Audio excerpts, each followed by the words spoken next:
හරි පුතේ අපි නැවත ආයි පාඩමට එකතු වෙමු. දැන් අපි ලෝකේ නාගරිකයන්ගේ වෙනස් වෙන රටා හයක් හතක් වගේ සාකච්ඡා කළා. ඒකට ඔයගලට මේකෙන් කැමති තුනක් විස්තර කරන්න හැකියාව තියෙනවා. දැන් අපි ඊළඟ පිටුවට යමු. ඊළඟ කොටසට යමු. සංවර්ධනය වෙමින් පවතින රටවල් වල නාගරීකරණය නිසා පැන නැගී ඇති සමාජ ආර්ථික ගැටලු තුනක් විස්තර කරන්න කියලා තියෙනවා. එතකොට ගොඩක් වෙලාවට මේ පරණ සිලබස් එකේනේ මේ තියෙන්නේ ගොඩක් වෙලාවට නේද? එතකොට ඒවා අර අලුත් සිලබස් එකේ මම ඔයගලන්ගේ නෝට් එක හදනකොට ඔයගලන්ට දීපු ඒවත් එක්ක ගොඩක් වෙලාවට මුල් කොටසේ ගැටලු ඇති. ඒ නිසා ගැටලුවක් නැහැ පුතේ. ඔයගලන්ට මේ විරකියාව කියන එක තියෙනවා. මේ මම මාකි ස්කීම් එකේ දීලා තියෙන ටික තමයි ගත්තේ. අපද්‍රව්‍ය ඉවත් වීම හා කළමනාකරණය තියෙනවා. මේ මුඩුක්කුව අනවසර ඉදිකිරීම කියන එක නෝට් එකේ තියෙනවා. ඒ වගේම අපි ගත්තොත් එහෙම මෙන්න මේක අපට අවශ්‍ය වෙන්නේ. හරි. එතකොට ඕගොල්ලෝ මෙන්න මෙතනින් මේකට එන්න ඕනේ අලුත් සිලබස් එකේ කරුණු ටික තමයි මම දැන් ඕගලන්ට කියන්නේ. ගොඩක් වෙලාවට අලුත් සිලබස් එකේ සංවර්ධනය වෙමින් පවතින රටවල් වල නාගරීකරණය ආශ්‍රිත ගැටලු විදිහට නාගරික තදබදය කියන එක තමයි පළවෙනියට දීලා තියෙන්නේ. ඊළඟට විරකියාව මේකේ තියෙනවා ඒක. විරකියාව ඊළඟට නිවාස හිඟය කියන එක.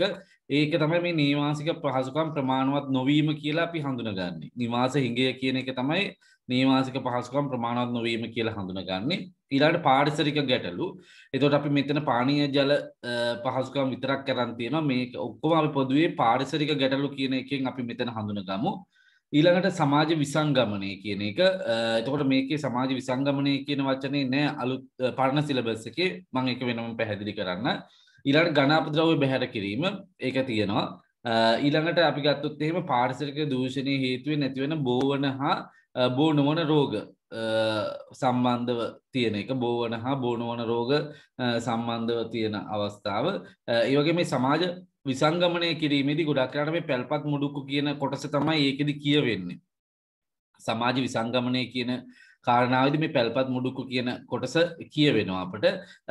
ප්‍රවාහන ගැටලු කියන එක නාගරික තදබදය කියන එකේදී ප්‍රවාහන ගැටලු කියන එක කියවෙනවා. ඒ වගේම එතකොට බලනකොට ජල ගැටලුවත් අපට වෙනම කරුණක් විදිහට අපට ගන්න පුළුවන්. ඒ නිසා ප්‍රධාන වශයෙන්ම මෙන්න මේ කියන දේවල් වල පරණ සිලබස් එකේ මේ විදිහට තමයි තිබුණේ. ඒ වලට අලුත් සිලබස් එකේ දැන් අර මම කිව්ව විදිහට තමයි ගුරුවත් පොතේ සඳහන් වෙලා තියෙන්නේ. ඕගොල්ලෝ ලියන්න ඕනේ. එතකොට අලුත් සිලබස් එකට ඕන විදිහට. එහෙනම් ගුරුවත් පොතට ඕන විදිහට තමයි ගොඩක් වෙලා ලියවෙන්න ඕනේ. මේකේ උත්තරේම මම ඔයගලන්ට දීලා තියෙනවා. එතකොට මගේ ටියුට් එක පෙළ ගන්න 7 වෙනි සහ 8 වෙනි පිටුවල ඔයගලන්ට මේක බලා ගන්න පුළුවන්. 7 වෙනි සහ 8 වෙනි පිටුවල ඒ විදිහටම උත්තරේ තියෙනවා. නාගරික තදබදය ගැන මම පොඩි සරලව විස්තරයක් කරන්නම්. මේකේ තියෙන විදිහට ගොඩක් වෙලාවට සාපේක්ෂව කුඩා ප්‍රදේශයක් තුළට විශාල ජනසංඛ්‍යාවක් ඒකරාශී වීම නිසා නාගරික ප්‍රදේශ ඇසුරෙන් විශාල තදබදයන් රැසක් තියෙනවා. ඕගොල්ලෝ දන්නේ නැති අය නාගරික තදබදය කියලා මාතෘකාව ලියලා මං කියන එක පොඩ්ඩක් සරල කෙටියෙන් මේවා කරගන්න. නැත්නම් රෙකෝඩ් එක බලලා ඕගලන්ට මේක ලියා ගන්න පුළුවන්. හොඳේ. නාගරික තදබදය කියන එක තමයි මම මේ විස්තර කරන්නේ. සාපේක්ෂව කුඩා ප්‍රදේශයක් තුළට විශාල ජනසංඛ්‍යාවක් ඒකරාශී වීමෙන් නාගරික ප්‍රදේශ ඇසුරෙන් විශාල නාගරික තදබදයන් නිර්මාණය වෙලා තියෙනවා. මේ නාගරික තදබදය ගත්තොත් විවිධ තදබදයන් නාගරික ප්‍රදේශවල දකින්න ලැබෙනවා. ජනසංඛ්‍යා තදබදය, නිවාස තදබදය, වාහන තදබදය වගේ තදබදයන් අපට ගොඩාක් කරලා නගර තුල හඳුනා ගැනීමේ හැකියාව තියෙනවා. උදාහරණයක් විදිහට ගත්තොත් 2001 වර්ෂයේ දිල්ලි නගරයේ ජනඝනත්වය වර්ග කිලෝමීටරයකට 9340ක් වුණා. දිල්ලි නගරයේම. හැබැයි දිල්ලියේ හර ප්‍රදේශය නැත්නම් මධ්‍ය ප්‍රදේශයට වන්න මේක මීට වඩා වැඩි අගයක් අරගෙන තියෙනවා. ඒ වගේම තමයි 2004 වර්ෂයේ ඉන්දියාවේ දිල්ලි නගරයේ රථ වාහන ලක්ෂ 44ක් දිනකට මාර්ගවල ධාවනය වෙලා තියෙනවා. ලක්ෂ 44ක් කියන විශාල ලංකාවේ කොළඹ නගරයේ ලක්ෂ 3ක් වගේ තමයි දෛනිකව කොළඹ නගරයට පැමිණීම හා පිටුම යාම සිද්ධ වෙන්නේ. හැබැයි නවදිල්ලි නගරේ 2004 අවුරුද්දේ දැන්ට අවුරුදු 16කට වගේ කලින් ලක්ෂ 44ක් දිනකට මාර්ගවල ධාවනය වෙනවා. මේක 2021 වෙනකොට මේ අවුරුද්දේ ලක්ෂ 88 දක්වා වැඩි වෙයි කියන එක තමයි. ඒ කියන්නේ දෙගුණ වෙලා මේ අවුරුද්දේනෝ ලක්ෂ 88ක් දක්වා වැඩි වෙයි කියලා ගණන් කර කියන්නේ උපකල්පනය කරලා තියෙනවා. ඕක තමයි නාගරික තදබදය ගැන කියන්න ඕනි විස්තරේ. හරි. එතකොට රූල් 7ක් 10ක් අතර ප්‍රමාණයක් ලේසියෙන් ලියන්න පුළුවන්. එතකොට මේකට අපිට හේතු ලියන්න පුළුවන්. වාහන තදබදය, නිවාස තදබදය වගේ දේවල් වලට හේතුව වෙන්නේ ගොඩක් කරලා නගරවල යටිතල පහසුකම් වර්ධනය වෙලා තිනවා. සේවා, කර්මාන්ත, රැකියා, විධිමත් අවිධිමත් අංශයේ රැකියාව සඳහා විශාල වශයෙන් ජනයක් නගරයට ඇදීම නිසා මෙවැනි තදබදයන් නිර්මාණය වෙනවා කියලා උතනින් ලියා ගන්න. එතකොට තවත් හොඳයි. හරි. ඊළඟට විරකියාව කියන එක මම විස්තර කරන්නම්. ගොඩක් වෙලාවට නාගරික ප්‍රදේශවල සංවර්ධනය වෙමින් පවතින රටවල් වල නාගරික ප්‍රදේශාශ්‍රිත ගැටලුවක් තමයි විරකියාව. එතකොට ගොඩක් වෙලාවට නාගරික ප්‍රදේශවල ජීවත් වෙන සියලුම දෙනාට අපට ගොඩක් වෙලාවට රැකියා අවස්ථා හිමි වෙන්නේ නැහැ. එතකොට ඒගොල්ලෝ කරන්නේ අවිධිමත් අංශය සඳහා ගොඩක් වෙලාවට පෙළඹෙන එක. එතකොට අවිධිමත් අංශය ගත්තොත් එහෙම අපි කියනවා සුළු වෙළඳාම, විවිධ සේවා සැපයීම, ඒ කියන්නේ භාණ්ඩ ප්‍රවාහනය, කුලී රථ වගේ, ඒ වගේම තවත් පිරිසක් අවිධිමත් අංශයට යොමු වෙලා තියෙනවා. මත්ද්‍රව්‍ය වෙළඳාම, ගණිකා වෘත්තිය, සොරකම මෙවැනි සමාජ අපචාරී ක්‍රියාවන් සඳහා ගොඩක් වෙලාට යොමු වෙලා තියෙනවා. ඒ නිසා නාගරික පරිසරය ගොඩාක් වෙලාවට විරකියාව හේතුවෙන් සමාජ අපචාරී පරිසරයක් බවට පත් වෙලා තියෙනවා. ඉන්දියාව මුම්බයි නගරය ගත්තොත් ජනගහනයෙන් 31.8ක් අපරාධ වලට ගොදුරු වෙලා තියෙනවා කියලා අපි හඳුන ගන්නවා. ඒ වගේම ඒක නවදිල්ලි නගරයේ 30.5ක් බවට පත් වෙලා තියෙනවා. හරි. ඒ වගේම තමයි අපි ගත්තොත් ලෝකේ පුරා නාගරික ප්‍රදේශවල වාසය කරන්නන්ගෙන් කුමන හෝ අපරාධයකට ගොදුරු වෙච්ච පිරිස 60%ක් බවට පත් වෙලා තියෙනවා. ඒතකොට මෙන්න මේ කරුණු ටික එකට එකතු කරගෙන උත්තරයක් ඕගලන්ට හදා ගන්න පුළුවන්. ඒතකොට විරකියාව සම්බන්ධව තමයි අපි කිව්වේ. හරි. ඊළඟට අපි ගත්තොත් එහෙම නීවාසික පහසුකම් ප්‍රමාණවත් නොවීම කියන එක නිවාස හිඟය කියලත් අපි කියනවා. ඒකට නිවාස හිඟය කියලත් කියනවා. එතකොට ඒකත් මෙන්න මේ විදිහට පැහැදිලි කරගන්න පුළුවන්. සංවර්ධනය වෙමින් පවතින රටවල් වල නාගරීකරණය ආශ්‍රිතව දැක් ගන්න පුළුවන් තවත් ප්‍රධාන ගැටලුවක් තමයි නිවාස හිඟය කියන එක. නීවාසික පහසුකම් ප්‍රමාණවත් නොවීම. එතකොට මේ නිසා ගොඩක් වෙලාවට නාගරික ප්‍රදේශවල අවිධිමත් ස්ථානවල අනවසරයෙන් ජනාවාස ඉදිකිරීමක් දකින්න පුළුවන්. අපි ගත්තොත් එහෙම ගොඩාක් වෙලාවට පැල්පත් මුඩුක්කු තමයි මේ වගේ ප්‍රදේශවල ගොඩාක් අපට දැක ගැනීමේ හැකියාවක් තියෙන්නේ. මේවා රක්ෂිත ආශ්‍රිතව තමයි නිර්මාණය වෙන්නේ. අපි ගත්තොත් එහෙම තෙත්බිම් වල ඊළඟට අපි ගත්තොත් එහෙම ගංගා දෙපස ඊළඟට මුහුදු වෙරළ ආසන්නයේ ඒ වගේම දුම්රිය මාර්ගය ආසන්නව ඒ වගේම මහා මාර්ග ආසන්නව ගොඩාක් වෙලාවට අපට ඇලවේලි ආසන්නව ගොඩාක් වෙලාවට මේ පැල්පත් මුඩුක්කු ඉදි වෙලා තියෙනවා හඳුන ගන්න පුළුවන්. ඒවා අඩු ආදායම්ලාභී දිලිනු ජනයා ගොඩක් වෙලාවට පදිංචි වෙන ස්ථාන. අපට ගොඩක් වෙලාවට මේවා පිළිකුලෙන් බලන්න නෙමෙයි අපට තියෙන්නේ. ගොඩක් වෙලාවට සංවේදීව බලන්න. මොකද මිනිහෙකුට මේ නිවසක් නැතිකමට තමයි මේ වගේ ස්ථානවල ගොඩක් වෙලාවට ඉදි කරන්නේ. රටේ සංවර්ධන මට්ටම සහ සියලු දෙනාටම සරලන පරිදි රැකියා අවස්ථා නොලැබීම හේතුවෙන් තමයි ගොඩක් වෙලාවට මෙවැනි තත්ත්වයන් උදා වෙන්නේ. ඉතින් ඒවට විධිමත් සැලැස්මක් සකස් කරන්න ඕන. ඉන්දියාව ගත්තොත් එහෙම පුතේ ගොඩක් වෙලාවට වාර්ෂිකව නිවාස ඉල්ලුම විතරක් මිලියන 2.5ක් පමණ තියෙනවා. ගොඩක් වෙලාවට මේ මිලියන 2.5න් 15%ක පමණ ජනතාවකට විතරයි වාර්ෂිකව ඒගොල්ලෝ නිවාස සපයන්නේ. හරි. එතකොට ඉන්දියාවේ මුම්බයි නගරයේ පමණ පැල්පත් වැසියන් ඉන්නවා නගරෙන් භාගයකට ආසන්නව. ඒ කියන්නේ 48.8ක් ඉන්නේ පැල්පත් වැසියන්. තමිල්නාඩු ප්‍රදේශයේ මිලියන 4.1ක් ගොඩක් වෙලාවට පැල්පත් වැසියන් විදියට හඳුන ගන්න පුළුවන්. ඒතකොට මිලියන 4ක්ම තමිල්නාඩු ප්‍රාන්තයේ විතරක් ගොඩක් වෙලාවට පැල්පත් වැසියන් විදියට හඳුන ගන්න පුළුවන්. එතකොට මෙම නාගරික පැල්පත් වාසීන්ට ගොඩාක් වෙලාවට අර වැසිකිලි පහසුකම් ප්‍රමාණවත් නැහැ. ගොඩාක් වෙලාවට පොදු වැසිකිලි සහ පොදු ජල නල තමයි යොදාගන්නේ. සනීප ආරක්ෂාව සම්බන්ධව ඒගොල්ලන්ට ගොඩක් කටයුතු කරන්න හැකියාව ලැබෙන්නේ නැහැ. ඉතින් ඒ හින්දා යටිතල පහසුකම් සේවා ගොඩාක් අවම මට්ටමේ තියාගෙන අර අවිධිමත් අංශයේ රැකියා කරන්න ඉඩ තියෙන හේතුව පදනම් කරගෙන පමණක් මේ වෙයි ජීවත් වෙන මට්ටමක් තමයි තියෙන්නේ. හරි. දැන් ඔන්න අපි කරුණු තුනක් සාකච්ඡා කළා. දැන් මම තව දෙකක් විතර මම තෝරගන්නම්. ඝන අපද්‍රව්‍ය බැහැර කිරීම සම්බන්ධව මම කතා කරන්න. ගොඩක් වෙලාවට ඝන අපද්‍රව්‍ය බැහැර කිරීමත් සංවර්ධනය වෙමින් පවතින රටවල් වල නාගරීකරණය නිසා පැන නැගිලා තියෙන ප්‍රධාන ගැටලුව. විශේෂයෙන්ම මේවා ක්‍රමවත් ලෙස බැහැර කරන්න තරම් කළමනාකාරීත්වයක් ඒ වගේම තාක්ෂණයක් ගොඩක් වෙලාවට නොමැතිකම මේ රටවල් මේ තත්ත්වයට පත් වෙන්න හේතු වෙලා තියෙනවා. අධික නාගරික ජනසංඛ්‍යාවක් විසින් ගොඩක් වෙලාවට දිනපතා ඝන අපද්‍රව්‍ය විශාල ප්‍රමාණයක් බැහැර කරනවා. එතකොට මේ බැහැර කිරීම කළමනාකරණය සම්බන්ධයෙන් ගොඩාක් වෙලාවට දුර්වල ක්‍රමවේද භාවිතා කරන නිසා අඩු තාක්ෂණයක් නොමැතිකම හේතුවෙන් මේවා අපි ගත්තොත් එහෙම අර කැලිකසල කියන කුඩු කඳු කියලා කියනවනේ අපිට දන්නේ වගේ අපට අවිධිමත්ව බැහැර කිරීමක් හඳුනා ගන්න පුළුවන්. විශේෂයෙන් නාගරික ඝන අපද්‍රව්‍ය නිසි ලෙස බැහැර නොකිරීම හේතුවෙන් සෞඛ්‍ය තර්ජන වගේම පාරිසරික ගැටලු රාශියක් උද්ගත වෙලා තියෙනවා.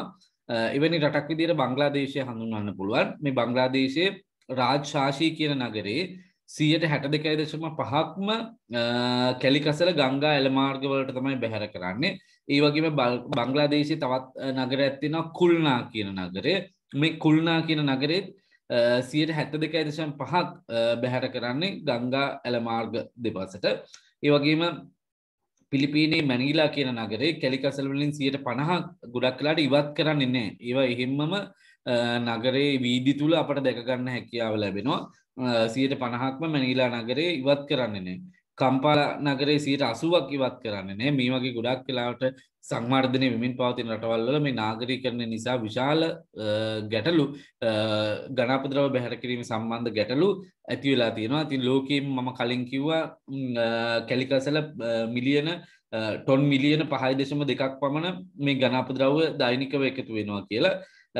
ඉතින් ගොඩාක් වෙලාවට මේකෙන් 3.8ක්ම දියුණු වෙමින් පවත්නා. ඒ කියන්නේ අපි සංවර්ධනය වෙමින් පවත්නා රටවල තමයි නාගරික ප්‍රදේශවල මේ කැලිකසල නිර්මාණය වෙන්නේ මිලියන 3.8. ඒ කියන්නේ මිලියන 5.2කින් 3.8ක්ම නිර්මාණය වෙලා තියෙන්නේ සංවර්ධනය වෙමින් පවතින කලාපවල. සංවර්ධිත රටවල් වල ටොන් මිලියන 1.2ක වගේ තමයි කැලිකසල ප්‍රමාණයක් තියෙන්නේ. ඒ නිසා සංවර්ධනය වෙමින් පවතින රටවල් වල ඝන අපද්‍රව්‍ය බැහැර කිරීම නිසි ආකාරව සිදු නොවුනොත් විශාල ගැටලු ප්‍රමාණයක් නිර්මාණය වෙනවා. ඒ වගේම තමයි මම තව එකක් පරිසර දූෂණයේ හේතුවෙන් සිදුවන තව ගැටලුවක් මම ඔයගලන්ට සාකච්ඡා කරන්න. ගොඩක් අයට බෝ වෙන වගේම බෝ නොවන රෝග වැඩිවීමක් අපට මේ කියන තත්ත්වය යටතේ ඇති වෙනවා. විශේෂයෙන්ම පරිසර දූෂණය හේතුවෙන් නාගරිකකරණය නිසා බෝ වෙන වගේම බෝ නොවන රෝග වැඩිවීමකුත් අපට දැක ගන්න පුළුවන්. හරි. විශේෂයෙන්ම සංවර්ධනය වෙමින් පවත්න රටවල් වල තමයි අධික පරිසර දූෂණය හේතුවෙන් මෙවැනි තත්ත්වයන් ඇති වෙන්නේ. එතකොට මේ අහිතකර පාරිසරික දූෂණය හේතුවෙන් බෝවන රෝග වගේම බෝ නොවන රෝග යන දෙවර්ගයේම සීඝ්‍රයෙන් පැතිරලා යන්න පුළුවන්. හරි. විශේෂයෙන් බෝ නොවන රෝග ගත්තොත් එහෙම දියවැඩියාව, හෘද රෝග, මානසික රෝග, චර්ම පිළිකා නේද? චර්ම රෝග, ශ්වසන පද්ධති ආශ්‍රිත රෝග වගේ දේවල් ගොඩක් වෙලාවට බෝ නොවන රෝග විදිහට අපිට හඳුනා ගන්න පුළුවන්. බෝ වන රෝග විදිහට බරවා, මැලේරියා, පාචනය, කොලරා වගේ රෝග අපි බෝවන රෝග විදිහට හඳුන්වනවා. මේවා ඔක්කොම පරිසර දූෂණය හේතුවෙන් අපවිත්‍රතාවය වගේ දේවල් හේතුවෙන් නාගරික ප්‍රදේශවල ව්‍යාප්ත වෙලා තියෙනවා. ඒ වගේම තමයි AIDS වැනි රෝගද නාගරික ප්‍රදේශ ඇසුරින් ප්‍රබලව අපට දැක ගන්න පුළුවන්. නැත්නම් වෛරස් වර්ග හේතුවෙන් ඇතිවන්නා වුණ රෝග නේද? ඒ වගේම අපි ඉන්ෆ්ලුවෙන්සා H1N1 කියන රෝගේ වගේ දේවල් මේ නාගරික ප්‍රදේශවල වැඩිපුර ව්‍යාප්ත වෙලා තියෙනවා. විශේෂයෙන්ම අර අඩු ආදායම්ලාභී නාගරික පැල්පත් අතර තමයි මෙවැනි රෝග බහුලවම අපට දැක ගැනීමේ හැකියාව තියෙන්නේ. වායු දූෂණය ගත්තොත් එහෙම මේ වායු දූෂණය හේතු වෙනොත් මිලියන 2ක් පමණ ලෝකේ රෝගාබාධ වලට ගොදුරු වෙලා මිය යන වාර්ෂිකව මිලියන කියන්නේ සාමාන්‍ය වාර්ෂිකව මිලියන 2ක් පමණ ජනයා රෝගාබාධ වලට ගොදුරු වෙලා මිය යන තත්ත්වයකට පත් වෙලා තියෙනවා. ඒ නිසා මේ සංවර්ධනය වෙමින් පවතින රටවල් වල නාගරීකරණය නිසා ගොඩක් වෙලාවට අපි ගත්තොත් එහෙම පරිසර දූෂණය ඒ වගේම බෝ නොවන රෝග වැඩිවීම සම්බන්ධවත් අපට ලියන්න හැකියාව තියෙනවා. දැන් මම කරුණු 5ක් 6ක් වගේ කිව්වා. ඕගලන්ට මගේ නෝට් එක බලලා ඒ විදිහටම පාඩම් කරලා ඒක උත්තරේම තියෙනවා. ඒ විදිහෙන් ලියන්නත් පුළුවන්. දැන් මම කිව්වේ කාරණා ටික රෙකෝඩ් එකේ වුණාට පස්සේ ආයෙ නැවත ලියා ගැනීමේ හැකියාවකුත් තියෙනවා. හරි. දැන් අපි ප්‍රශ්න 3ක් සාකච්ඡා කරලා ඉවරයි. අපි ඊළඟට 4 වෙනි ප්‍රශ්නේ සාකච්ඡා කරන්න යමු පුතේ. 4 වෙනි ප්‍රශ්නේ තියෙන්නේ ශ්‍රී ලංකාවේ කොළඹ පුරවර ප්‍රදේශයේ නාගරීකරණයේ සිදුවී ඇති වෙනස්කම්. ඕගොල්ලෝ අපි ලෝකයේ මතකද නාගරීකරණයේ වෙනස් වෙන රටා කිව්වා. හරි අන්න ඒකම තමයි ගොඩාක් වෙලාවට ඒකම ලංකාවට හරියන විදිහට ලියන්න ඕන. හරි ඉතින් ඒකේ තියෙන ගොඩක් දේවල් ලංකාවට ලියන්න බෑ. ඒ වුණාට ලංකාවට ගැලපෙන විදිහට අපට ලිවීමේ හැකියාවක් තියෙනවා. දැන් ගොඩක් වෙලාවට දැන් අපි ගත්තොත් එහෙම කොළඹ පුරවරයන් ලෙස වර්ධනය වෙන්න නාගරීකරණයේ සිදු වෙලා තියෙන වෙනස් වීම. හරි එතකොට මෙන්න මේක දෛනිකව යාමීම් සචලතාවය කියන්නේ දෛනික සචලතාවයේ ඉහළයි. හරි එතකොට මම ටිකක් ලේසි ලේසිව තමයි ඔයගලන්ට ගොඩක් වෙලා දෙන්නේ. කෘෂිකාර්මික ප්‍රදේශ අඩුවි කෘෂි නොවන ක්‍රියාකාරකම් ස්ථානගත වෙලා තියෙන අරක තියෙනවා මම මේ ගොඩක් වෙලාවට ගන්නෙ. හරි ඒ වගේම උපනාගරික ප්‍රදේශවල පරිවාර නගර බිහි වෙලා තියෙන. ඊට වඩා ලේසි මේ කොළඹ නගරයට නොකඩවා සිදුවන ආගමනය. ඊළාට යටිතල පහසුකම් සඳහා විශාල ආයෝජන සිදුවීම හා ඒ නිසා ප්‍රදේශ යටිතල පහසුකම් වල කේන්ද්‍රස්ථාන බවට පත් වෙන එක. හරි දැන් අපිට පෝට් සිටි එහෙම ගැන ලියන්න පුළුවන් මේකෙදි. හරි ඊළඟට අපි ගත්තොත් එහෙම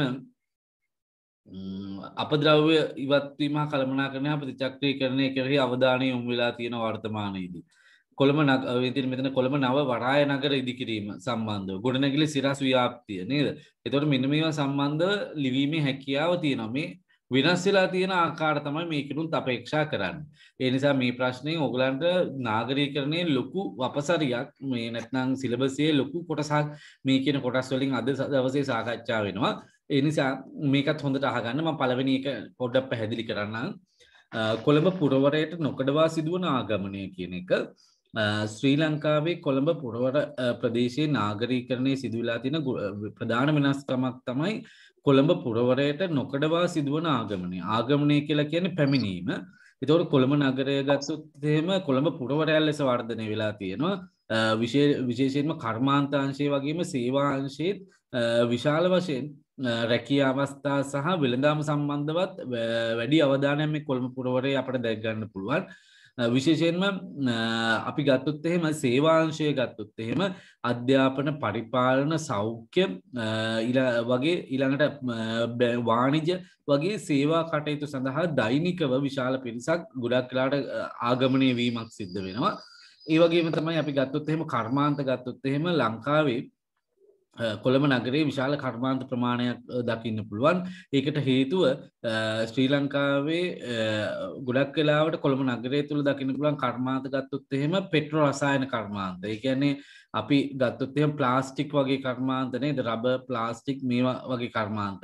ඒ වගේම පෙට්‍රෝ රසායන කර්මාන්ත. මේවා ව්‍යාප්ත වෙලා තියෙන ගොඩාක් වෙලාවට වරාය පහසුකම් පවතින නිසා කොළඹ නගරේ.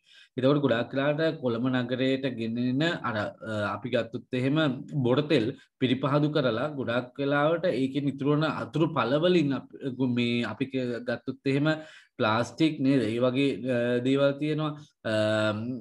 මේ කියන තාර වගේ දේවල් ඒවා තුල ගොඩක් වෙලාවට කර්මාන්ත බිහි වෙලා තියෙනවා. දැන් ප්ලාස්ටික් කර්මාන්ත ශාලා රාශියක් තියෙනවා. ඒ වගේම තීන්ත නිෂ්පාදනය කරන කර්මාශාලා රාශියක් කොළඹ නගරයේ ඔය ප්‍රදේශවල දකින්න පුළුවන්. එතකොට මේ නිසා කොළඹ පුරවරයේ කර්මාන්තවල රැකියාව සඳහා විශාල පිරිසක් කොළඹ නගරයට පැමිණෙනවා. ඒ වගේම තමයි වෙළඳාම් කටයුතු සඳහා දෛනික වෙළඳාම් කටයුතු සඳහා ගොඩක් වෙලාවට පැමිණෙනවා. වෙළඳාම් ගත්තොත් ගොඩක් වෙලාවට කොළඹ නගරය තුල වරාය පහසුකම් පවතින නිසා අපි ගත්තොත් එහෙම තොග වෙළඳාම් කරන ස්ථාන වරාය ආශ්‍රිතව අපට දැක් ගන්න පුළුවන් විශාල ප්‍රමාණයක තොග වෙළඳාමක් ව්‍යාප්ත වෙලා තියෙනවා. එතකොට මේ තොග වෙළඳාම ඉලක්ක කරගෙන දිවයිනේ ග්‍රාමීය ප්‍රදේශවලින් විශාල පිරිසක් දෛනිකව එනවා වෙළඳාම් කටයුතු කරන්න. ඒ වගේම අපි ගත්තොත් එහෙම විවිධ වෙළඳ මධ්‍යස්ථාන අපිට තියෙනවා. එළවලු වෙළඳ මධ්‍යස්ථාන, මාළු වෙළඳ මධ්‍යස්ථාන කොළඹ නගරයේ කේන්ද්‍ර කරගෙන තියෙනවා නේද? ලෝක වෙළඳ මධ්‍යස්ථාන තියෙනවා.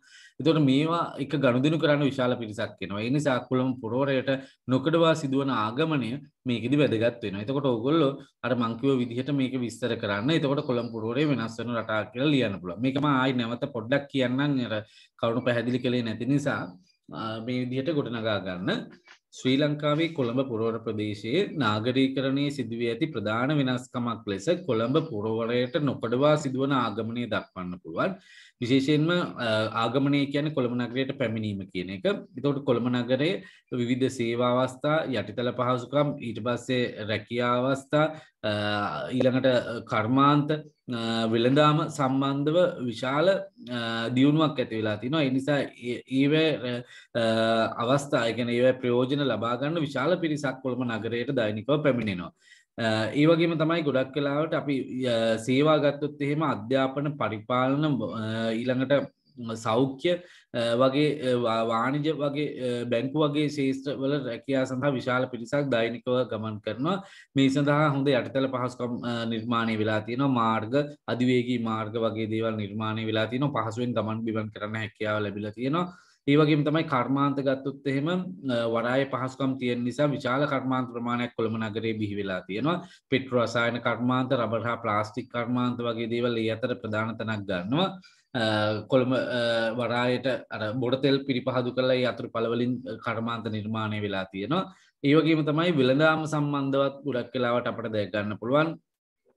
විශේෂයෙන්ම වරාය පහසුකම් තියෙන නිසා විවිධ රටවල් වල තියෙන භාණ්ඩ සහ නිෂ්පාදන ලංකාවට ගෙනහැල්ලා එහිදී ගොඩක් වෙලාවට ඉලෙක්ට්‍රික් භාණ්ඩ ඒ වගේම අපි ගත්ත ප්ලාස්ටික් ද්‍රව්‍ය විකුණන ස්ථාන ඒ වගේම රෙදිපිලි එතකොට මේ වගේ ස්ථාන සම්බන්ධව තොග වෙළඳසැල් රාශියක් මේ කොළඹ නගරය තුල ස්ථාපන වෙලා තිනවා. ග්‍රාමීය ප්‍රදේශ වලින් දෛනිකව මේ පැමිණිලා විශාල තොග ගෙන යන අවස්ථා අපට දකින්න පුළුවන්. ඒ නිසා කොළඹ පුරවරයට නොකඩවා සිදුවන ආගමනය ප්‍රධාන වශයෙන් අපට මෙහිදී වැදගත් වෙනවා. හරි. ඊළඟට අපි ගත්තොත් එහෙම දෙවෙනි එක යටිතල පහසුකම් සඳහා විශාල ආයෝජන සිදුවීම හා ඒ නිසා මෙම ප්‍රදේශවල යටිතල පහසුකම් වල කේන්ද්‍රස්ථානයක් බවට පත්වීම කියන එක අපට ගන්න පුළුවන්. මේකෙදි අපි මේ විදිහට පැහැදිලි කරගමු පුතේ. ශ්‍රී ලංකාවේ කොළඹ නගරේ නාගරීකරණය ගත්තොත් එහෙම කොළඹ පුරවරයක් ලෙස තමයි වර්ධනය වෙලා තියෙන්නේ. ඒ නිසා ප්‍රධානම ලංකාවේ පුරවරය එක පුරවරයයි තියෙන්නේ. මේ පුරවරයේ යටිතල පහසුකම් පුළුල් කරලා තියෙනවා, ආයෝජන පුළුල් කරලා තියෙනවා. ඒ නිසා යටිතල පහසුකම් වල කේන්ද්‍රස්ථානයේ බවට මේ කියන කොළඹ නගරයේ පත් වෙලා තියෙනවා. විශේෂයෙන් යටිතල පහසුකම් කියලා කියන්නේ මාර්ග, ජලනල, විදුලිය, sannivedana වගේ පද්ධති තමයි අපි යටිතල පහසුකම් කියලා කියන්නේ. ඒ නිසා මේ කොළඹ නගරයේ පදනම් කරගෙන තමයි මේ යටිතල පහසුකම් වර්ධනය වෙලා තියෙන්නේ. අපි දුම්රිය මාර්ග පද්ධතිය ගත්තොත් එහෙම කොළඹ නගරයේ ඉඳන් තමයි ලංකාවේ ගොඩාක් වෙලාවට දුම්රිය මාර්ග විකාශනය වෙලා තියෙන්නේ. දුම්රිය මාර්ග ව්‍යාප්ත වෙලා තියෙන්නේ කොළඹ නගරයේ මූලික කරගෙන, කොළඹ කොටුව පදනම් කරගෙන. ඒ වගේම අපි ගත්තොත් අධිවේගී මාර්ගය ගත්තොත් එහෙම නේද, කොට්ටාව කේන්ද්‍ර කරගෙන අධිවේගී මාර්ගය ගොඩක් වෙලාවට ව්‍යාප්ත වෙලා තියෙනවා. ඒ වගේම තමයි අපි ගත්තොත් එහෙම ප්‍රධාන මාර්ග වුණත් ගොඩක් වෙලාවට කොළඹ නගරයට ඉලක්ක කරගෙන තමයි ප්‍රධාන මාර්ග තියෙන. ඒ නිසා යටිතල පහසුකම් උපරිම ලෙස මාර්ග පැත්තෙන් වර්ධනය වෙලා තියෙනවා. ඒ වගේම තමයි අපි ගත්තොත් විදුලි රැහැන්, ඒ වගේම අපි ගත්තොත් විදුලි සංවේදන පද්ධති ගත්තොත් කොළඹ නගරයේ ඉලක්ක කරගෙන තමයි සෑම මධ්‍යස්ථානයක්ම අපට දැක් ගැනීමේ හැකියාවක් තියෙන. ඒ නිසා මේ යටිතල පහසුකම් වල විශාල වර්ධනයක් නැත්නම් කේන්ද්‍රස්ථානයක් බවට කොළඹ නගරයේ පත් වෙලා තිනවා. ඒ වගේම තමයි යටිතල පහසුකම් සඳහා විශාල ආයෝජන මේ කියන ප්‍රදේශවල සිදු වෙනවා. අපි ගත්තොත් මාර්ග ගත්තොත් එහෙම මාර්ගවල විශාල ජනසංඛ්‍යාවක් දෛනිකව ගමන් කිරීම නිසා මාර්ග තදබදිය ඇති වෙලා තියෙනවා. එතකොට මේ නිසා විශාල ආයෝජනයක් කරලා තියෙනවා මේ මාර්ග තදබදිය අවම කරන්න. විශේෂයෙන්ම අපි ගුවන් පාලම් වගේ දේවල් නේද, මගීන්ට භූගත උමං මගින් මාර්ගයේ එහා පැත්තට ගමන් කරන්න පුළුවන් උමම් මාර්ග අපට ගොඩක් වෙලාවට දකින්න හැකියාව ලැබෙනව නේද. එතකොට ඒ නිසා මේ කියන යටිතල පහසුකම් ගොඩාක් සඳහා ආයෝජන සිදුවීම නිසා යටිතල පහසුකම් වල කේන්ද්‍රස්ථානයක් බවට කොළඹ පුරවර ප්‍රදේශයේ වර්ධනය වෙලා තියෙනවා. එහෙනම් ඔන්න කරුණු දෙකක් අපි සාකච්ඡා කළා. ඊළඟට අපට ගොඩක් හොඳයි ඔය යටිතල පහසුකම් කියන එකත් විශාල ආයෝජන කියන එකත් කොළඹ නව වරාය නගර ඉදිකිරීම කියන එකත් එකට ලියන්න පුතේ. ඒ කියන්නේ අපි ගත්තොත් මෙන්න මේ කොළඹ මේක වෙනම මෙතෙන්දි ලිව්වොත් එහෙම වැඩි ලියන්න දේවල් නැති නිසා මෙන්න මෙතෙන්දි ඒක විස්තර කරන්න. හරි. ඒකත් පොඩ්ඩක් කියන්න. ඒ වගේම කොළඹ නව වරාය නගර ඉදි කරලා තියෙනවා. මේ ඒතකොට නව වරාය නගර ඉදි කිරීම නිසා විශාල ආයෝජන ප්‍රමාණයක් මේ කොළඹ නව වරාය නගරයට ලැබිලා තියෙනවා. මේ මගින් සංචාරක කර්මාන්තය පුළුල් කිරීම තමයි මූලික කරලා තියෙන්නේ. ඒතකොට සංචාරකයන් වැඩි ආකර්ෂණීයක් ලබා ගන්න සහ වෙළඳාම සම්බන්ධ කර ව්‍යාපාර සිදු කරන්න පුළුවන් හොඳ ස්ථානයක් බවට පත් කරන්න මේ වරාය නගරය කටයුතු කර තියෙනවා. ඉතින් ඒ නිසා මේ වරාය නගරය ඉදි කරන්න යටිතල පහසුකම් සඳහා විශාල ආයෝජන ප්‍රමාණයක් සිද්ධ කරනවා. විශේෂයෙන්ම චීන රටෙන් තමයි ගොඩක් වෙලාට ආයෝජන සිද්ධ කරන්නේ. එතකොට ඒ නිසා මේ ආයෝජන වැඩි ප්‍රමාණයක් සිදු කිරීමෙන් ගොඩක් වෙලාවට මේ කියන යටිතල පහසුකම් වර්ධනය වෙලා කොළඹ පුරවර ප්‍රදේශීය නාගරීකරණය වර්ධනය වීමක් අපට දැක ගන්න පුළුවන්. හරි. ඊළඟට මේ කුෂිකාර්මික බිම් ප්‍රමාණය අඩුවීම කියන එකත් ලියන්න පුළුවන්. මෙන්න මේක අපි ලියමු. එතකොට 1යි 2යි 3 වෙනි එක තමයි මම මේ කියන්නේ. ශ්‍රී ලංකාවේ කොළඹ පුරවර ප්‍රදේශයේ නාගරීකරණයේදී සිදු වෙලා තියෙන තවත් වෙනස්කමක් තමයි කුෂිකාර්මික භූමි ප්‍රදේශ අඩුවීම කියන එක. විශේෂයෙන්ම කොළඹ නගරයේ සේවා යටිතල පහසුකම් වගේ දේවල් වර්ධනය කිරීම නිසා ගොඩක් වෙලාවට කුෂිකාර්මික භූමි ප්‍රදේශ තමයි ඒ සඳහා යොදා ගන්න සිද්ධ වෙන්නේ. විශේෂයෙන්ම කොළඹ අවට තියෙන ගැමි නාගරික ප්‍රදේශවල ගොඩක් වෙලාවට විවෘත බිම් ටිකක් අපිට දැක ගන්න හැකියාව ලැබෙනවා. ඒකෝර මේවා පදනම් කරගෙන විශේෂයෙන්ම තෙත් බිම් වෙන්න පුළුවන්, කුෂිකාර්මික බිම් වෙන්න පුළුවන් නේද? වගා කටයුතු වලින් දැන් ගොඩක් වෙලාට අයින් වෙනවා. මිනිස්සු කොළඹ අවට ඉන්න කුෂිකාර්මික කටයුතු කරන අය අයින් වෙනවා. ඒකට හේතුව සේවා අංශයේ රැකියාවල් වලට තමයි ගොඩක් දෙනෙක් යොමු වෙන්නේ. එතකොට තමන් අර වගා කිරීමෙන් ගොඩක් වෙලාවට ඉවත් වීම සිද්ධ වෙනවා. එතකොට ඒ ඉඩම් මුඩු ඉඩම් බවට පත් වෙනවා. ඒ මගින් ගොඩක් වෙලාට ඉඩම් ගොඩ කරලා යටිතල පහසුකම් කියන්නේ මාර්ග ඉදි කරන්න, ඊට පස්සේ ගොඩක් වෙලාවට නිවාස ඉදි කරන්න, නිවාසික බිම් විදිහට යොදා ගන්න ගොඩක් වෙලාවට සිද්ධ වෙනවා. මේ නිසා මේ නාගරික ප්‍රදේශවල හර කලාපෙත් උපනගර පුර ඒ කියන්නේ අපි ගත්තොත් එimhe ගැමි නාගරික කලාපයක් ගත්තොත් නිරන්තරයෙන් යටිතල පහසුකම් වෙනස් කරන කලාප විදිහට තමයි හඳුනගන්නේ. එතකොට විශාල ජන සංඛ්‍යාවක් දෛනිකව එනවා. නිවාසිකවත් දෛනිකව විශාල පිරිසක් මේ ප්‍රදේශවලට එනවා. ඒ නිසා ඉඩකඩ අඩුයි. ඒ නිසා නිවාසික බිම් අඩු නිසා අර විවෘත බිම් ගොඩ කරලා මාර්ග සංවර්ධනය ඊට පස්සේ යටිතල පහසුකම් වර්ධනය කරන්න ඒ වගේම අපි ගත්තොත් එහෙම නිවාස ඉදි කරන්න වගේ දේවල් වලට සේවා මධ්‍යස්ථාන ඉදි කරන්න මේ කියන කුෂි ඉඩම් යොදා ගන්නවා. ඒ නිසා කුෂි භූමි ප්‍රමාණය අඩුවීම ගොඩක් වෙලාවට සිදු වෙනවා. ඒකම කෘෂි නොවන ක්‍රියාකාරකම් ස්ථානගත වීම මේ ප්‍රදේශවල පවතිනවා. ඔන්න දැන් කරුණු තුනක් අපි කිව්වා.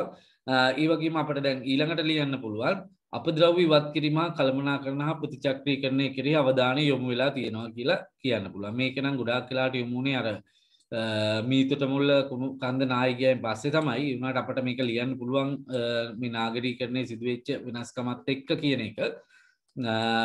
ඒක ලියමු මෙන්න මේ විදිහට පුතේ. ඔන්න මම තව වැඩිපුර විස්තරයක් එක කියන්නේ. ශ්‍රී ලංකාවේ කොළඹ පුරවර ප්‍රදේශයේ නාගරීකරණයේ සිදු වෙලා තියෙන ප්‍රධාන වෙනස්කමක් තමයි මේ අපද්‍රව්‍ය සම්බන්ධව ඒවා ඉවත් කිරීමත් කළමනාකරණය කිරීමත් ප්‍රතිචක්‍රීකරණය කෙරෙහි ගොඩක් වෙලාට යොමු වෙලා තියෙන එක. එතකොට ශ්‍රී ලංකාවේ ගත්තොත් එහෙම මේ කොළඹ නගරයේ ප්‍රධාන වශයෙන්ම පවතින තත්ත්වයක් තමයි මේ කැලිකසල සම්බන්ධ ගැටලුව. එතකොට ලංකාවේ ගත්තොත් එහෙම විශාලම පුරවරය ඒ කියන්නේ කොළඹ පුරවරයේ විශාල ජන සංඛ්‍යාවක් ජීවත් වෙනවා. ඒ නිසා මේ විශාල ජන සංඛ්‍යාවක් එක්ක සාමාන්‍යයෙන් දෛනිකව රැකියා කරන්න විශාල පිරිසක් වෙනවා. ඒ නිසා මේ දිනපතා කොළඹ නගරයේ පමණක් කැලිකසල ටොන් 1000ක් පමණ එකතු වෙනවා දෛනිකව. කොළඹ නගරයේ පමණක් කැලිකසල ටොන් 1000ක් වගේ. එතකොට මේ නිසා කොළඹ පුරවරය ගත්තොත් එහෙම අපද්‍රව්‍ය ඉවත් කිරීමට නිසි කළමනාකරණයක් නැත්නම් ප්‍රතිචක්‍රීකරණයක් සිද්ධ වෙනවා. මේ නිසා රජය ඒ කියන්නේ කොළඹ මහනගර අපි ගත්තොත් එහෙම මහනගර සභාව තියෙනවා. එතකොට මේ මහනගර සභා ගණනාවක් තියෙනවා. මේවා පදනම් කරගෙන මේ අප දෛනිකව කෙලිකසල මාර්ගවලට එකතු වෙන දේවල් කෙලිකසල ඉවත් කරලා ඒවා වර්ග කරලා ඉවත් කිරීම තුළින් ගොඩක් වෙලාවට ඒ ප්‍රතිචක්‍රීකරණය කරන්න හැකියාව ලැබෙනවා. විශේෂයෙන්ම දිරායන ද්‍රව්‍ය වලින් කොම්පෝස්ට් වගේ පොහොර නිෂ්පාදනය කරන්න ඒ වගේම අපි ගත්ත ප්ලාස්ටික් ඒවා වර්ග කරලා දුන්නොත් ආයෙ නැවත ප්‍රතිචක්‍රීකරණය කරන්න වගේ හැකියාව තියෙනවා. ඒ නිසා අපිට අර ඉවත් දමන දේවල් වලින් නැවත අපට ප්‍රයෝජනයක් වගේම පරිසරය තුළ ඒවා කැලිකසල ලෙස දකින්න ලැබෙන්නෙත් නැහැ. ඒ නිසා සාමාන්‍යයෙන් ඒ කෙරෙහි අවධානය යොමු වීම සිද්ධ වෙනවා. ඒ වගේම තමයි අර ජීව වායු නිෂ්පාදනය කරන්නත් ගොඩක් වෙලාවට කටයුතු කරමින් පවතිනවා මේ අපද්‍රව්‍ය මගින්. ඒ නිසා සාමාන්‍ය වැඩපිළිවෙලක් කොළඹ නගරය තුළ අපට මේ නාගරීකරණය නිසා දැක්ගන්න පුළුවන් අපද්‍රව්‍ය ඉවත් කිරීමෙන් කළමනාකරණය හා ප්‍රතිචක්‍රීකරණය කිරීමෙන් ගොඩක් වෙලාවට මේ තත්ත්වය ඇති වෙන බව. ඒ වගේම අපි ගොඩනැගිලි ගත්තොත් එහෙම ඊළඟ කවුණ පුතේ ගොඩනැගිලි සිරස්තු ව්‍යාප්තියක් දකින්න පුළුවන්. ඒකට හේතුව කොළඹ නගරය ගත්තොත් කුඩා බිම් ප්‍රමාණය ලංකාවේ කුඩාම දිස්ත්‍රික්කය. ඒ නිසා ඉඩ ප්‍රමාණය ගොඩක් අඩුයි. ඒ නිසා තිරස් අතට ගොඩනැගිලි ඉදි කරන්න පුළුවන් මට්ටම සම්පූර්ණයෙන්ම දැන් අවසන් වෙලා ඒ නිසා තිරස් අතට නැතුව දැන් ඉහළ අවකාශය පදනම් කරගෙන සිරස් නිවාස මහල් නිවාස නිර්මාණය කරන්න පදනම් කරගෙන තියෙනවා. ඒ නිසා කොළඹ නගරය මධ්‍යයට වන්නට ගොඩාක් වෙලාවට මහල් නිවාස රාශියක් අපට දැක් ගන්න පුළුවන්. ඒවා සේවා සපයන ස්ථාන වෙනවා. පරිපාලන ස්ථාන විදිහට අපට ගන්න පුළුවන් බැංකු ඒ වගේම අපි ගත්තොත් එහෙම පාසල් විශ්වවිද්‍යාල මේ සියලුම දේවල් වල ගොඩනැගිලි සේවා අංශයේ තියෙන සියලුම ගොඩනැගිලි සිරස් නිවාස විදිහට දැන් ගොඩනගාගෙන තියෙනවා. ඒ නිසා ගොඩක් වෙලාවට වර්තමානයේ කොළඹ පුරවර ප්‍රදේශයේ නාගරික ඉඩකඩ ඉතාමත් අඩුවීම නිසා නාගරීකරණය වෙනස් වෙච්ච එක රටාවක් විදිහට ගොඩනැගිලි සිරස්ව නිර්මාණය කිරීමක් සිදු කරගෙන තියෙනවා. එතකොට ඒක ලේසි නෑ. ඒක ලියන්නත් පුළුවන්. හැබැයි රෝල් 8ක් 10ක් අතර වගේ ප්‍රමාණයක් ලියන්න. දැන් ඔන්න මම කරුණු 5ක් කිව්වා. ඔක්කොම කරුණු කියන්න වෙලාව නැහැ නේද? එතකොට මේ කරුණු අවධානය යොමු කරගෙන ඔයගොල්ලෝ මේකට උත්තර ලියලා අද දවසේ රෑ 8ට කලින් පුළුවන් නම් එවන්න. එතකොට අපි නාගරීකරණය කියන කොටසට එනකන් දැන් කතා කරලා අවසන්. ඒ කියන්නේ 12 වසරේ අපිට දැන් ඉතුරු වුණේ කුෂිකර්මය කියන කොටස් දෙක තමයි ඉතුරු වුණේ. එතකොට අපි ඊළඟ සතියේ ඉඳන් ඒ කියන්නේ ඊළඟ සතියේ අපි දැන් තිබ්බිම අද දවසේ සුළුවෙන් සාකච්ඡා කරනවා පරිසර පද්ධති 4ක විස්තර කිරීමක් කරනවා. ඒ නිසා ඒක ඒ ලෙවල් ප්‍රශ්නත් එක්ක තමයි සාකච්ඡා කරන්නේ. ඒක අද දවසේ දැන් පටන් ගන්නවා. එතකොට ශ්‍රී ලංකාවේ පරිසර පද්ධති 4ක් ඕගලන්ට තියෙනවා පුතේ. එකක් තෙත්බිම්, ඊළඟට වනාන්තර, ඊළඟට අපි ගත්තොත් එහෙම විරල පරිසර පද්ධතිය, ඊළඟට කෘතිම වැව් හා ජලාශ කියලා කියන කෘතිම මිනිස්සු ඉදි කරලා තියෙන පරිසර පද්ධති කියලා 4ක් තියෙනවා. එතකොට මෙන්න මේ පරිසර පද්ධති 4 සම්බන්ධව සාකච්ඡා කිරීමක් සිද්ධ කරනවා ඉදිරියේදී. ඒ නිසා අද දවසේ ඒක පළවෙනි ආරම්භයේ විදිහට මම කෙටි හැඳින්වීමකින් මේක පටන් අරන් ඉවර කරනවා. ඊළඟ දවසේ ඉඳන් අපිට සාකච්ඡා කරන්න හැකියාව ලැබෙනවා. හරි. එතකොට අපි ගත්තොත් එහෙම තෙත්බිම් සම්බන්ධව තමයි අපි සාකච්ඡා කරන්නේ. එතකොට මේ තෙත්බිම් ගත්තොත් මේකේ PDF එක ඕගලන්ට ලැබිලා ඇති. මම ගෲප් වලට දැම්ම මේකේ PDF එක. ඒ නිසා ශ්‍රී ලංකාව ගත්තොත් එහෙම ශ්‍රී ලංකාවේ තෙත්බිම් පරිසර පද්ධතිය ගොඩාක් වැදගත්. එතකොට තෙත්බිම් වලින් ගොඩක් වෙලාට මං හිතන්නේ අවුරුදු 3ක විතර ගිය සිලබස් එකේ අවුරුදු 9ක පේපර් වලින් අවුරුදු 3ක්ම තෙත්බිම් ඇවිල්ලා තිබුණ ප්‍රශ්න වලට. ඒ ප්‍රශ්නත් එකට එකතු කරගෙන තමයි මම මේ නෝට් එක හදුවේ. ඒ නිසා ශ්‍රී ලංකාවේ තෙත්බිම් පරිසර පද්ධතිය කියන ගොඩක් වැදගත්. ඒ වගේම අනිකුත් පරිසර ගිය අවුරුද්දේ ආවේ කෘත්‍රිම පරිසර පද්ධතිය. හරි. මේ හැම අවුරුද්දකම මොකක් හරි පරිසර පද්ධතියක් සම්බන්ධ කරලා ඕගලන්ගෙන් ප්‍රශ්න අහනවා.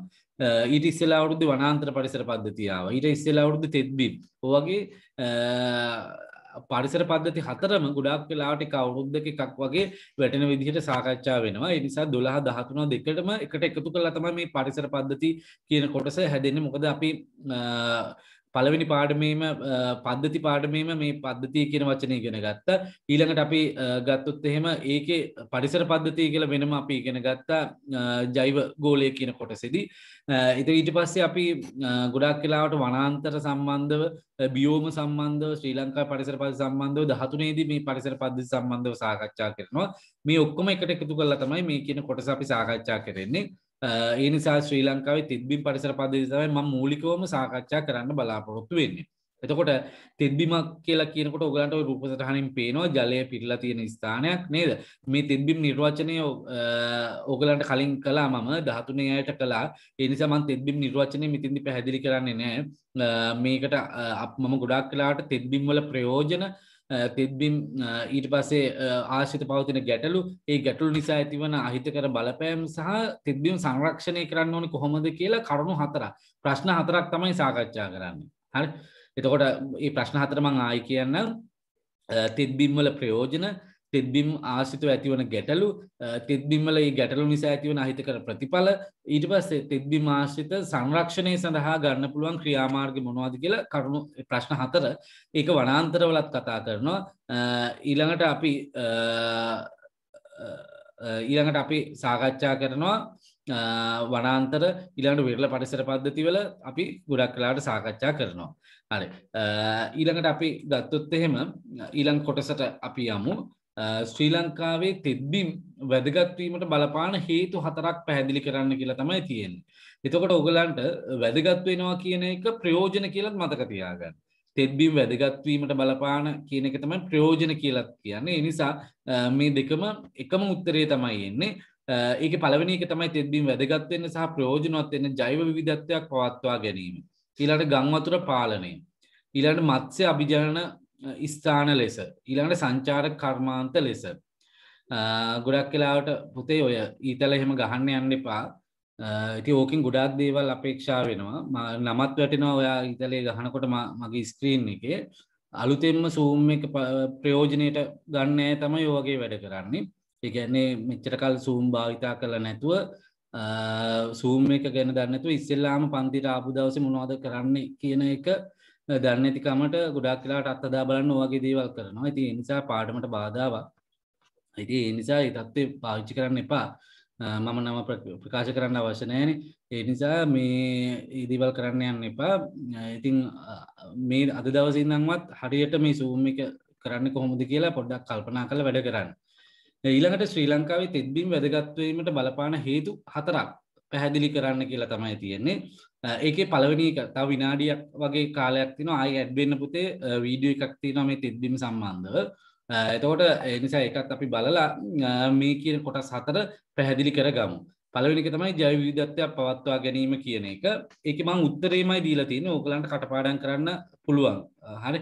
උත්තරේම තමයි මේ දීලා තියෙන්නේ. මේක